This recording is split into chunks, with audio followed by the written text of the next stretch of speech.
டேஸ்டியான பொடி கத்திரிக்காய் வறுவல் இந்த மாதிரி செஞ்சு பாருங்க. சாம்பார் சாதம், ரச சாதத்தோட எல்லாம் வச்சு சாப்பிட அல்டிமேட்டா இருக்கும். பேன்ல 2 டீஸ்பூன் ஆயில், 1 டேபிள் ஸ்பூன் வேர்க்கடலை சேர்த்து நல்லா வறுத்து, 1 டேபிள் ஸ்பூன் கடலைப்பருப்பு, 1 டேபிள் ஸ்பூன் மல்லி விதை, 1 டீஸ்பூன் உளுந்து, 5-6 வரமிளகா, 1 கொத்து கருவேப்பிலையை சேர்த்து நல்லா வதக்கி மிக்சி ஜாருக்கு மாத்தி நல்லா நைஸா அரைச்சு எடுத்து வச்சுக்கோங்க. பொடி கத்திரிக்காய்க்கு பொடி ரெடி ஆயிடுச்சு.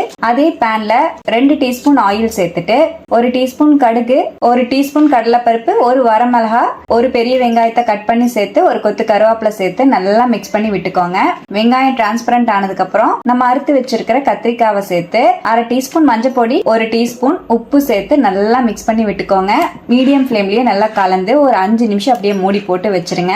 மறுபடியும் நல்லா கலந்து விட்டுட்டு ஒரு நெல்லிக்காய் சைஸ் அளவுக்கு புளிய கரைச்சு அதுல சேர்த்து நல்லா மிக்ஸ் பண்ணி புளி தண்ணி நல்லா வத்தற அளவுக்கு வேக வச்சுக்கோங்க. கத்திரிக்காயும் நல்லா வெந்துடணும். அந்த அளவுக்கு நல்லா கலந்து விட்டு மூடி வச்சு வேக வச்சுக்கோங்க. நல்லா வெந்ததுக்கு அப்புறமா நம்ம அரைச்சி வச்சிருக்கிற பொடியை சேர்த்துட்டு தேவைப்பட்ட காரம் சேர்த்துக்கோங்க. நான் 1 டீஸ்பூன் மிளகா பொடி சேர்த்திருக்கேன். நல்லா மிக்ஸ் பண்ணி விட்டுக்கோங்க. அவ்வளவுதான், ரொம்பவே டேஸ்டியான பொடி கத்திரிக்காய் வறுவல் ரெடி. கண்டிப்பா ட்ரை பண்ணி பாருங்க. டேஸ்ட் சும்மா அல்டிமேட்டா இருக்கும். ட்ரை பண்ணிட்டு எப்படி வந்ததுன்னு கமெண்ட்லயும் ஷேர் பண்ணுங்க. தேங்க்யூ.